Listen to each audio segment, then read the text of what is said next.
Very good morning, class. So, again, welcome to the classroom of psychology, and we are studying the chapter 7. Chapter 7, memory. In the previous video or yesterday, we discussed about, I want to sum up you, what are the topics which we have discussed. The topics which we have discussed is what is memory, what are the components of memory. We studied that memory is a mental process. It is a kind of mental process which provides the basis for all cognitive processes such as problem solving, logical thinking, imagination, and decision making. Memory has three separate but interrelated components: encoding, storage, retrieval. Encoding, putting information into memory; storage, holding the information into memory; and retrieval, using the information whenever it required. After the components, we discuss about three types of memory: sensory memory, short-term memory, and long-term memory. The capacity of the sensory memory is large, but its duration is 1.5 seconds. The capacity of the STM is small and its duration is 30 seconds. The capacity of the LTM is large and its duration is lifetime, unlimited. We also studied two models of memory: information processing model and Craig and Lockert model. Information processing model, we studied that it is given by Atkinson and Shiffrin. He correlate the memory system with the with the OS, with the operating system, with the computer. Just like the computer operates, he said that our memory also operates. So in our memory, he said that the information goes in 3 steps. First, the information comes to the sensory memory, where we give the attention. Then the information goes to the STM, and in their STM, if we do the rehearsal, then the information goes to the LTM.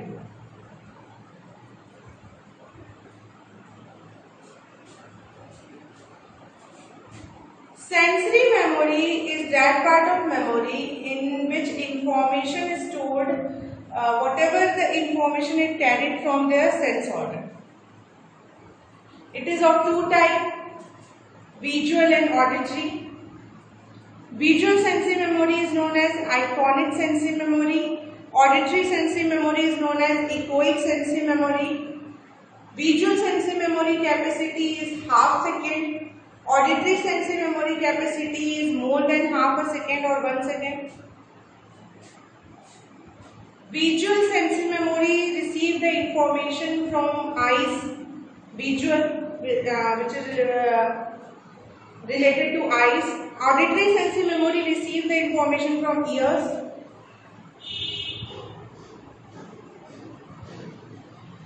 It has been found that the auditory sensory memory is very stronger than the visual sensory memory.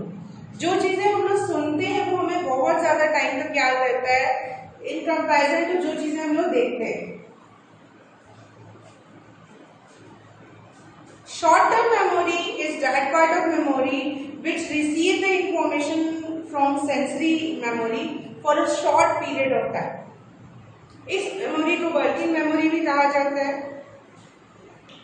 इसमें हमने पढ़ा कि कुछ method हैं जिनकी help से हम लोग इंफॉर्मेशन को एलटीएम में सेंड कर सकते हैं. जैसे कि हम लोग चंकिंग यूज कर सकते हैं, रिहर्सल यूज कर सकते हैं। ये सारी चीजें हम लोग ने प्रीवियस वीडियो में डिटेल में पढ़ा है। फिर हम लोग ने एक और मॉडल पढ़ा था क्रेग एंड लॉथर्ड का, जिन्होंने लेवल्स ऑफ प्रोसेसिंग बताया है कि हम लोग प्रोसेसिंग जो है, हमारी मेमोरी जो है वो प्रोसेसिंग जो है 3 लेवल्स पे चलती है, structural level, phonetic level and semantic level. He talked about 2 level of processing, shallow level processing and deep level processing. Structural और फोनेटिक जो होते हैं वो शैलो लेवल होते हैं और सिमेंटिक जो होता है वो डीप लेवल प्रोसेसिंग होता है। मैं एक बार फिर से आपको ये शो कर देती हूँ।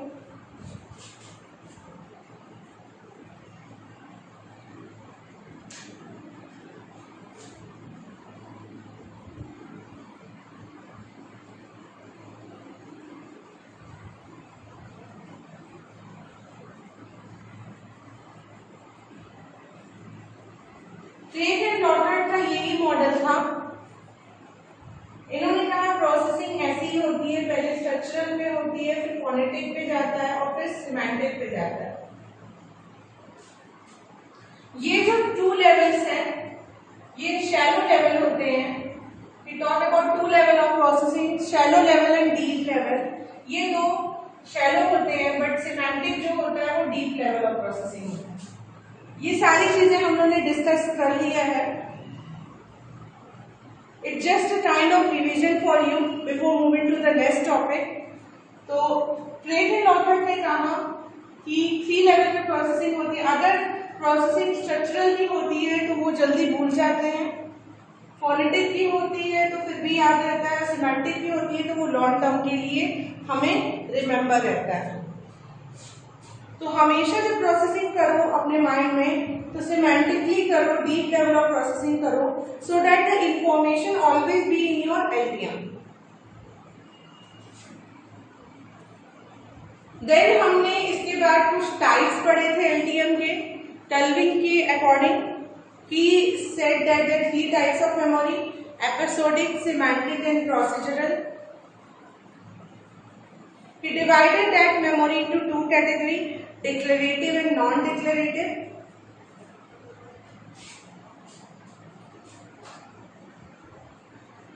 Then we study about it. Apart from these 3 main types of memory, there are some other types of memory also, like flashback, eyewitness, autobiography, and false memory, implicit memory. Flashbulb memory होती है, जैसे कभी कभी आप कुछ चीजें याद रहती है ना, आपको लगता है कि हाँ ये इसको मैंने कहीं देखा है, तो इट्स लाइक अ रिकॉग्निशन कि आप you are able to recognise but you are not able to recall. आप पहचान लेते हो, अच्छा मैंने इसको कहीं देखा तो है, पर कहाँ देखा है, you are not able to recall. तो that is a recognition part, हमने यहाँ तक पढ़ा। इसके बाद हमने ये भी पढ़ा कि मेमोरी जो है एक कंस्ट्रक्टिव प्रोसेस है अकॉर्डिंग टू द बार्टले ने कहा मेमोरी जो है वो रिप्रोडक्टिव प्रोसेस नहीं है, सिर्फ उसका काम सिर्फ रिप्रोडक्शन करना नहीं होता है, रिट्राइव करना ही नहीं होता है, वो कंस्ट्रक्ट भी करता है। तो it is a constructive process. Okay, then we studied organisation in memory. हम लोग ने ये भी पढ़ा कि हम लोग मेमोरी में अब इतनी चीजें कैसे ऑर्गेनाइज करते हैं। तो हमने जाना जैसे कंप्यूटर होता है, अगर बहुत सी चीजें ऑर्गेनाइज करने के लिए कंप्यूटर में हम लोग फोल्डर्स बनाते हैं और कंप्यूटर में सेव करते हैं, सी ड्राइव होते हैं, डी ड्राइव, उसी तरह similarly our memory also has some of the C drive, D drive. तो what is known as that C drive and D drive in our human memory? It is the concept. हम लोग information को store करने के लिए long term के लिए अपने मेमोरी में कंसेप्ट फॉर्म करते हैं, डिफरेंट कंसेप्ट फॉर्म करते हैं। हमारे मेमोरी में एक नोड्स होता है, नेटवर्क होता है जो एक दूसरे से कनेक्टेड होता है। ठीक है, हम लोग ने एक टर्म भी पढ़ा cognitive economy. Cognitive economy means how effectively you use the available resources. Means आपके माइंड में जो रिसोर्सेज अवेलेबल है कितनी एफेक्टिवली आप उनका यूज कर सकते हो, that is known as cognitive economy. So up to this, it's just a kind of revision for you that memory से related हम लोगों ने maximum topics cover कर लिए हैं. Now the most important topic जो हम लोग आज discuss करने जा रहे हैं वो है forgetting, जो आपकी लाइफ से बहुत ही रिलेटेड है. forgetting, भूलना, और not only your life, it is related to everyone's life. forgetting, भूल जाते हैं. क्यों भूल जाते हैं? What is the reason? Okay, so here we get to know the reason. ये माना गया है, it has been found that कि forgetting 3 main reasons से होती है. What are the reasons? First, due to disuse. disuse, use ही नहीं करेंगे तो forgetting हो जाएगी. disuse, this is also known as disuse theory of forgetting. इसे disuse theory भी कहा जाता है. It is also known as disuse theory of forgetting. सबसे बड़ा रीजन forgetting का कि हमने जो भी मटेरियल लर्न किए या जो भी इंफॉर्मेशन हम लोग ने इनकोड किया, उसको स्टोर किया, बट उसको रिट्राइव कर ही नहीं रहे हैं, उसका यूज ही नहीं कर रहे, तो एक टाइम आएगा कि वो आपकी स्टोरेज से डिके हो जाए. This is also known as decay theory. Somewhere you will find out it is written disuse theory and somewhere you will find out it is written decay theory. So decay theory, memory यानी जो information है वो decay हो जाती है, खत्म हो जाती है एक टाइम के बाद, अगर आप उसका यूज ना करो. आप लोगों ने बहुत से लोगों को सुना होगा कि कंप्यूटर क्लासेस करते हैं, कोई भी हॉबी क्लासेस जो भी कर रहे हैं, बट फिर वो उसको यूज नहीं करते और फिर एक टाइम आता है कि दे डोंट नो, उनको याद ही नहीं रहता कि उन्होंने क्या सीखा. So this is a forgetting due to disuse. ना यूज करने से, without making it use in their daily life or application mode, sometimes the informations decay automatically. Okay, second reason of forgetting,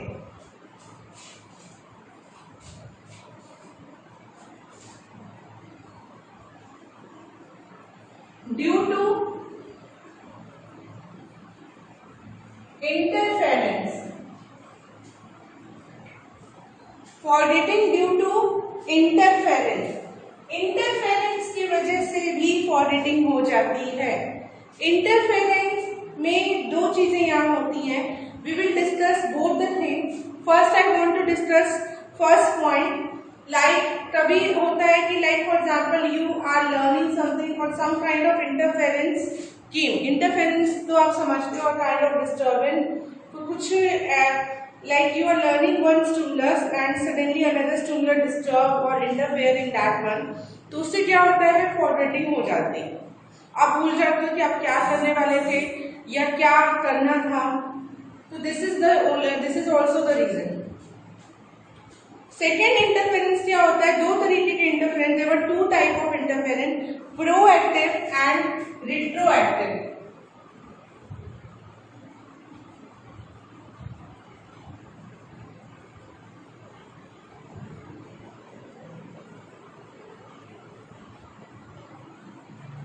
There are 2 type of interference, proactive and retroactive. Proactive interference means when old learning affect the new learning. Pro means पीछे की learning आपके नए learning पे problem कर रही है. Retro means नई learning आपकी ओल्ड लर्निंग पे अफेक्ट कर रही है.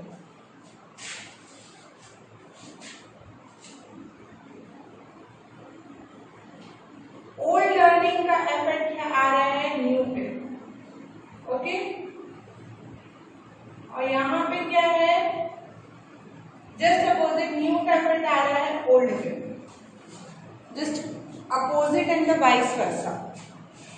ओके, प्रोएक्टिव में ओल्ड मेमोरी जो है आपने जो पहले की जो भी चीजें याद की हैं, अब वो नई चीजें आप जब याद कर रहे हो तो पुरानी चीजें याद आ रही हैं, यानी पुरानी चीजें इंटरफेरेंस कर रही हैं आपकी नई लर्निंग पे। तो ऑब्वियसली क्या होगा, फॉरगेटिंग होगा, आपको नहीं याद होगा, आप भूल जाओगे। रिट्रोएक्टिव में क्या होगा, आप कोई चीज न्यू लर्निंग ओल्ड, आप पुरानी कोई चीज लर्न करना चाह रहे हो, कुछ पुराना याद करना चाह रहे हो, बट अभी आपने करेंटली जो चीजें याद की हैं उनके कारण बिकॉज ऑफ दैट वन आपको पुरानी चीजें नहीं याद आ रही। So that is retroactive interference. Like for example, मैं एग्जाम्पल के साथ आपको एक्सप्लेन कर रही हूँ। लाइक मान लीजिए आपकी सब्जेक्ट्स के थ्रू इसे एक्सप्लेन किया जाए। जैसे मान लीजिए आपने इंग्लिश पढ़ा, ठीक है, फिर थोड़ी देर बाद आप हिंदी पढ़ रहे हो, या हिंदी तो ऑलमोस्ट दोनों तो एक अलग लैंग्वेज हो गया, बट ये ज्यादातर इंटरफेरेंस रीजन बनता है फॉरगेटिंग का। इंटरफेरेंस जो है रीजन बनता है फॉरगेटिंग का ज्यादातर जब सिमिलर कोई स्टिमुलस हो, तो वो ज्यादा इंटरफेरेंस क्रिएट करता है।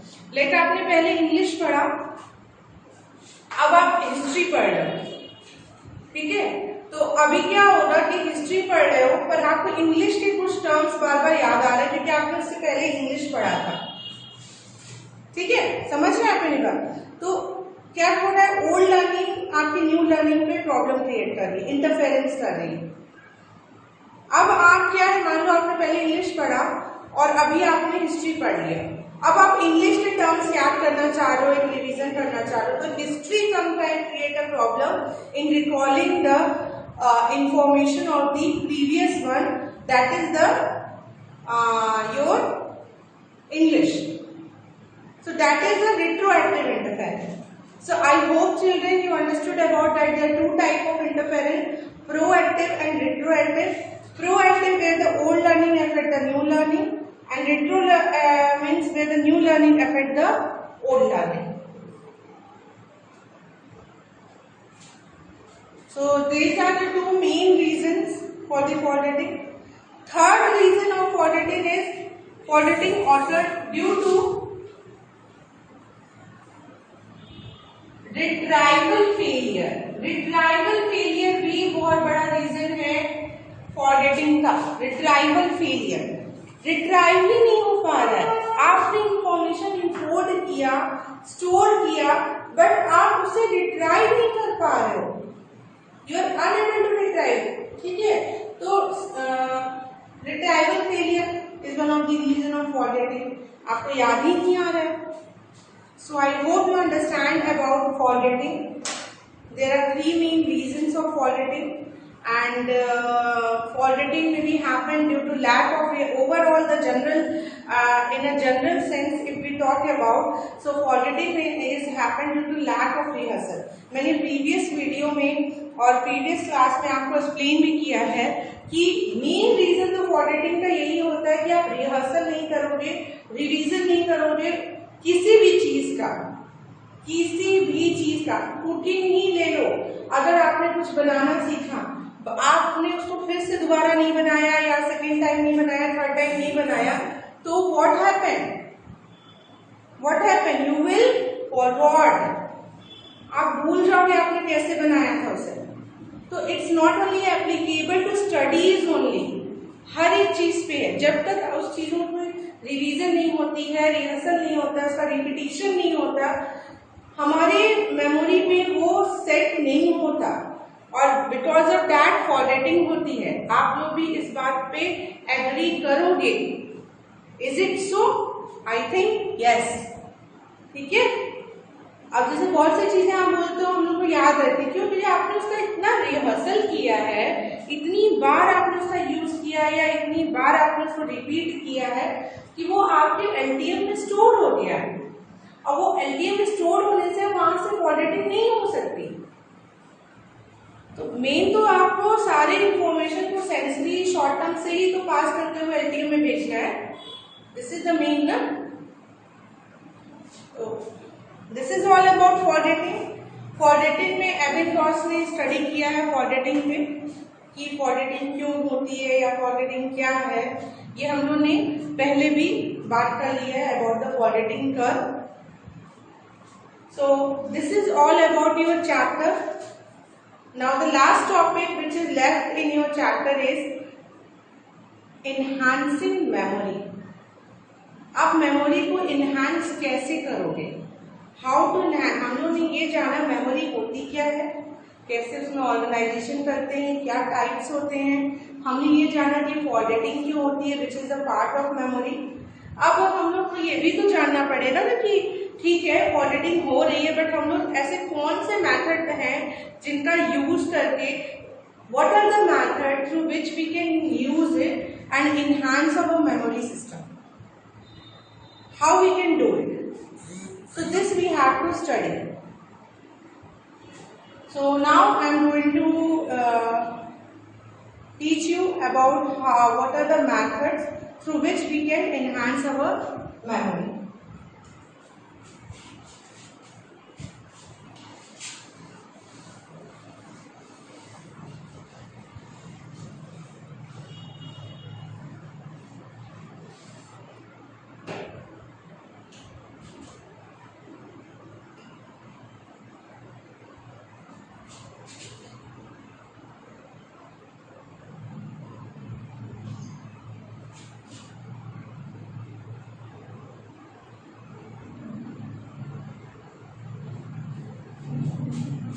Here we will discuss about what are the techniques through which we enhance our memory. Under this one, in order to enhance the memory, जो techniques होती है जो आपके memory को enhance करती हैं, उनके लिए term दिया गया है, that is known as mnemonics. M यहाँ पे silent होता है, हम लोग N से इसको read करते हैं, which is mnemonics. Mnemonics, okay?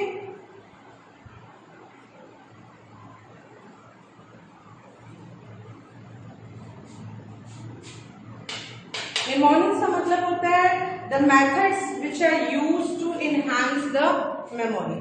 So there are two types of mnemonics. दो तरह के mnemonics हैं. Mnemonics using images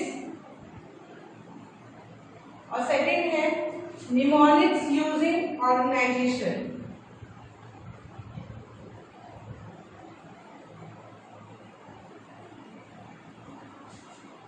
Mnemonics using images and mnemonics using organization. दो तरह के मेथड हैं. Using images में भी two methods हैं, using organization में भी two methods हैं. Let me discuss with you. Organization में पहले organization बता देते हैं. ऑर्गेनाइजेशन में भी टू मेथड आते हैं. फर्स्ट है चंकिंग एंड सेकेंड है first letter technique. I think ये आप सभी ने बहुत अच्छे से पढ़ा है और आई थिंक जानते हो उस बारे में थोड़ा बहुत. चंकिंग तो मैंने पहले भी आपको डिस्कस कर दिया.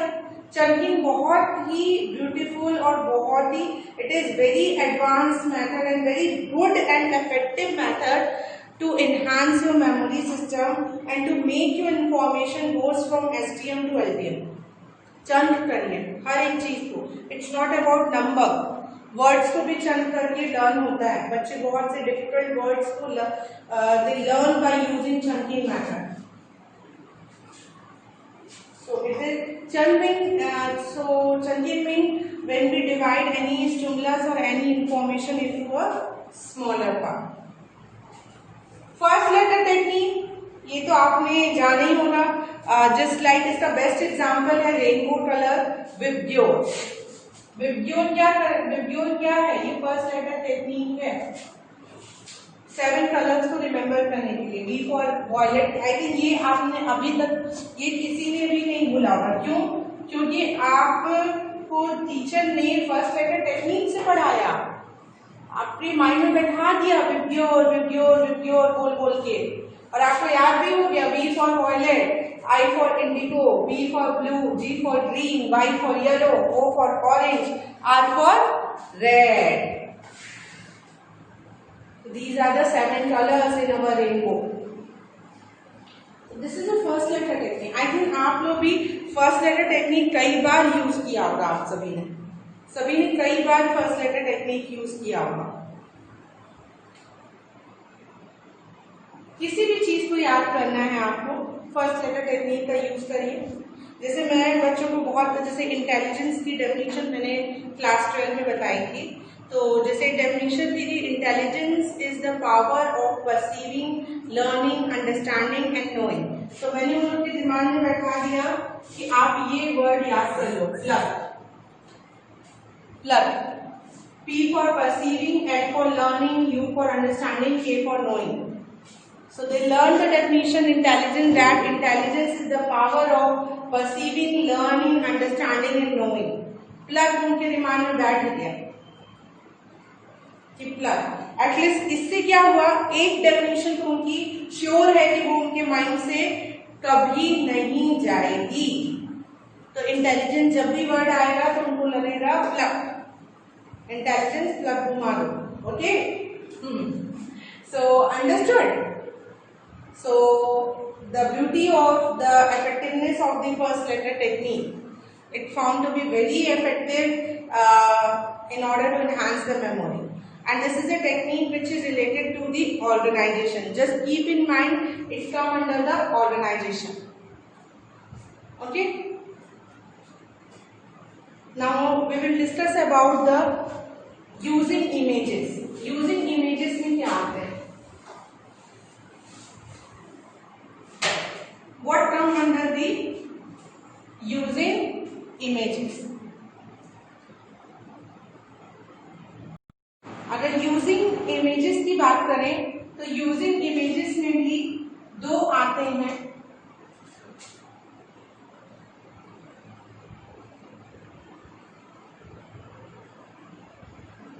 फर्स्ट,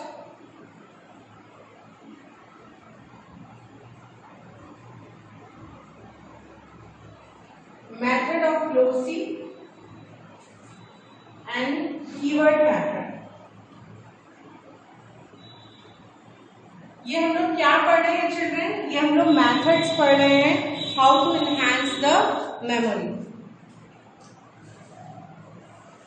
तो यूजिंग इमेजेस में ये दो वर्ड आते हैं, मेथड्स आते हैं, method of loci and keyword method. Keyword method मैं पहले बता दूं आप सभी को। Keyword method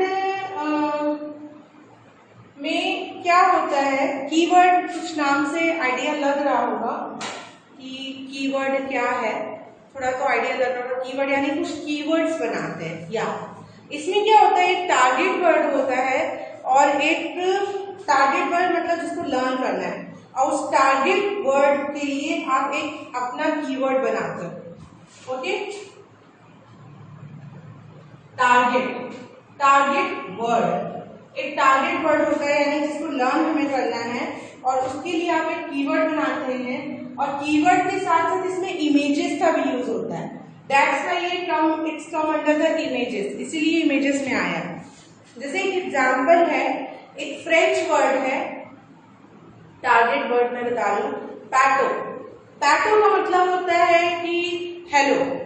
so French word है पैटो, इसको लर्न करना है हमें, पैटो को लर्न करना है। तो इस पैटो के लिए हम लोगों ने एक कीवर्ड बना लिया। मान लो पैटो नहीं लर्न हो रहा है, किसी को डिफिकल्ट लग रहा है, तो हम लोगों ने इसके लिए बहुत इजी वर्ड बना लिया, पॉट। क्या वर्ड बना लिया? पॉट। अब हमने इमेजिनेशन भी किया कि एक डक है, there was a duck who is sitting in a pot. There was a duck in which the duck was sitting in a pot with a full of water. Just imagine. तो I think जब भी आपको ये word याद करना होगा, अगर mind में आपकी वो इमेजिनेशन भी आ गया कि एक डक है जो कि पॉट में बैठा हुआ है, चारों तरफ पानी है, तो उस पॉट वर्ड से यू क्विकली रिमेम्बर पैटो। बहुत अच्छी टेक्निक्स हैं। इट्स भले ही लगे ऐसा कि बड़े डिफिकल्ट हैं और इतना लंबा, क्योंकि children use to do this. Children बच्चे ये सोचते हैं कि इतना लंबा जाने के it's all non technique. First we have to make the keyword, then we have to make imagination what to do. इससे अच्छा तो it's better that we do the memorisation, we do the rote learning. But student tell me, is there any effectiveness of the rote learning? I think no. कोई effectiveness है rote learning का? रट के आप मान लो आपने साइकोलॉजी पढ़ी है, मेमोरी पढ़ा है, चैप्टर लर्निंग पढ़े हैं, ऑलमोस्ट आपने बेसिक्स पढ़ लिए हैं साइकोलॉजी के, so you are well aware about this one. You are all not come under the non-psychology. You all come under the psychology student. So you are all very much well aware than the non-psychology student. ठीक है? तो first तो ये mind में clear होने चाहिए. Second,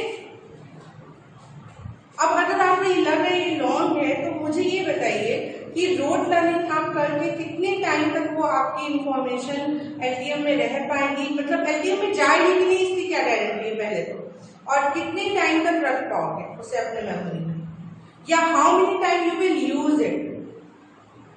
like आपने rote learning करके you given the exam, after the exam you forgot, may be when you after the means this students life के लिए एग्जामिनेशन कभी ओवर नहीं होता, ये हमेशा माइंड में रखना. This you always keep in mind. ठीक है, ऐसा नहीं है कि सिर्फ आपको यही एग्जाम देना है, only you have to give the class 11 exam and class 12 exam, that's it, over, everything will over. No, आगे जाओगे कभी भी कोई भी any kind of competition exam और any kind of quiz, anything, तो हो सकता है that question will come. So what happen now, that time you will regret. उस समय हम लोग पछताते हैं, वी विल रिग्रेट, अरे ये तो हमने लर्न किया था, और ये अगर हमने अच्छे से लर्न कर लिया होता तो आज हमें इसे फिर से लर्न नहीं करना होता. और हम लोग अक्सर यही मिस्टेक करते हैं कि जब हम लोग लर्निंग करने बैठते हैं, मैंने लर्निंग चैप्टर में बताया ये चीज कि लर्न करिए, मेमोराइज मत करिए. हम लोग लर्न करते ही नहीं हैं. हम लोग क्या करते हैं, हम लोग सिर्फ मेमोराइज करते हैं. We only do the memorisation. हम लोग सिर्फ मेमोराइजेशन करते हैं, ये एक ही चीज को बार बार रिपीट करते हैं, दोहराते हैं, ताकि वो हमारे माइंड में जाके स्टोर हो जाए. हम लोग हमेशा जो प्रोसेसिंग करते हैं वो शैलो लेवल पे ही करते हैं, डीप लेवल नहीं करते. ये जो मैं टेक्निक बता रही हूँ ये डीप लेवल ऑफ प्रोसेसिंग है, जिससे आप उस वर्ड के लिए एक टारगेट वर्ड बना रहे हो, सॉरी एक कीवर्ड बना रहे हो, और साथ ही साथ उसे इमेजिन भी कर रहे हो. और अभी मेरे साथ अगर आप लोग ये इमेजिन करो कि एक डक है जो कि पॉट में बैठा हुआ है, you always remember the word pattern, नहीं जाएगा. मैंने ये चीजें अपने when I was doing the class 11 when I was studying उस समय ही पढ़ा, और अभी तक मेरे माइंड में है ये. I think it is around more than 10 years, more than 10 years हो गए. तो आई होप आप मेरी बातें समझे होंगे. So this is all about the keyword method.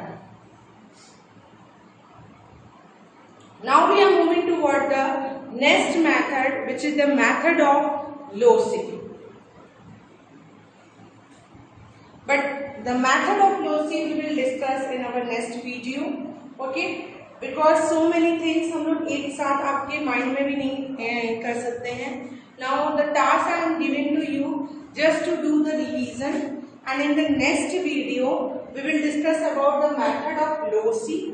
Method of loci क्या है और what are the other techniques for enhancing memory. अभी भी इनके अलावा भी निमोनिक्स के अलावा भी कुछ टेक्निक्स हैं मेमोरी को एनहांस करने में. तो निमोनिक्स तो ऑलमोस्ट हम लोगों ने डिस्कस कर लिया, only one method is left, and